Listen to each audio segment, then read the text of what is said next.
Hi guys! So today, kikwento ko lang ito yung duty ko. Reliever lang naman ako dito guys sa BPR Medical Hospital. So ayan, packet na papunta kay patient yan. And that's my outfit today. And nasa 6th floor nga pala si patient yan guys. So dito na ako, hinahanap ko na yung room niya. Nasa room 608 nga pala si patient guys. And madali ko naman nahanap ang room niya. So, cut ko muna yung video guys.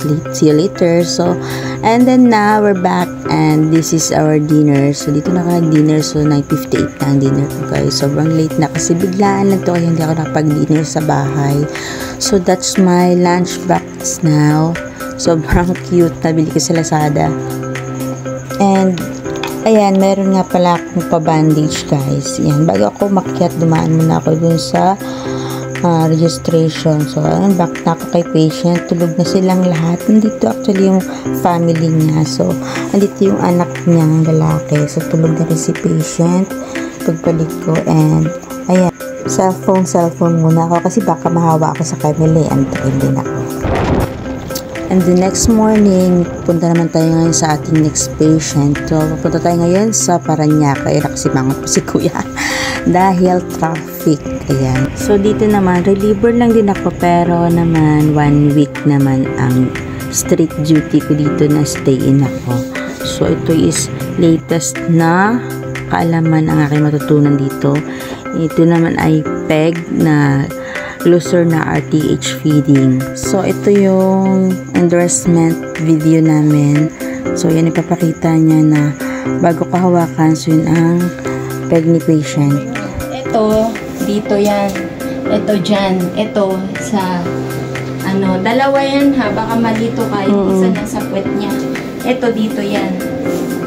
Yan, dyan. So, ayan, kasama sa endorsement yan yung position ni patient, ang about sa fracture niya, kung saan yung iingatan na area.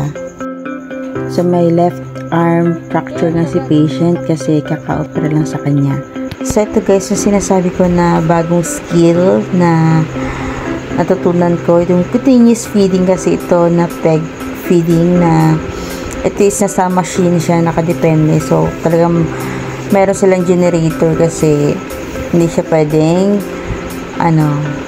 mawala ng kuryente.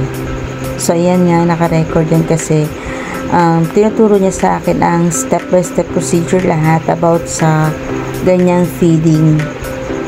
So, sobrang haba tong video na to about sa pagturo niya sa akin, endorsement and shadow. So far naman, thanks God, at nakuha ko naman at hindi naman tayo nagkamali. So, record lang talaga, focus lang talaga ako dyan. First day ko dyan, parang sasabog yung utak ko, lahat, katawan. So, ganyan talaga pagdadaanan. Sobrang dami kasing kailangan kong ma-memorize, lahat ng mga protocol, mandami, sobra. Siyempre, buhay yung hawak natin. Hindi tayo pwedeng magkamali sa mga gamot. Hindi rin ako pwedeng mali sa oras kasi ang schedule ng gamot niya is talagang time to time may schedule sa kanya. Hindi yung pagaya sa iba na hindi ganun kalapit yung mga schedule na kailangan maibigay kay patient. So, pasalamat naman tayo at napaka-generous na employer. So, ang dami namang food ang binibigay. And all the way, support naman sila sa lahat ng mga kailangan dito. At ito talaga ang pinakakailangan na kumain talaga ng marami at na masustansyang pagkain para talagang may laban. And pagkatapos nga kumain, so balik na rin agad ako kay patient at ayun nga, nakapagkwentuhan pa nga kami. So, in-interview niya ako dito guys. Faithful po ako, faithful. 4 po. Ito yung part sa caregiver na sasabi kong masaya kasi talagang masarap pausap yung matatanda at lalo na kapag yung inalam nila about sa personal life mo, tapos tuturing ka nilang parang pamilya na rin kasi kilala na rin nila yung pamilya mo.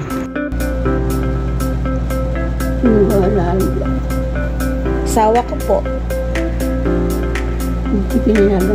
Ito yung araw na dalawa na lang kami sa room at wala na yung nag-endorse sa akin. So, mga pang second day ko to na dalawa na lang kami dito.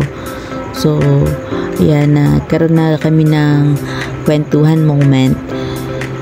So, sa ganitong pagkakataon, dito ko nalalaman na kung pwede ko pang ma-instruction si patient sa mga movement kasi bedridden na po si patient.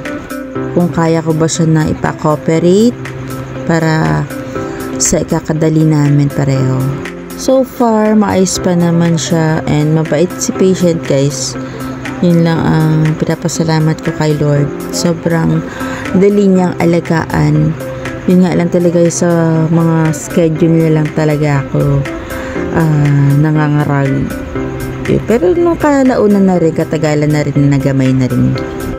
Set up naman natin sa food dito. So, lunch and dinner. So, dinadalan tayo ng tagaluto nila. Ngayon, nakapack na siya na food.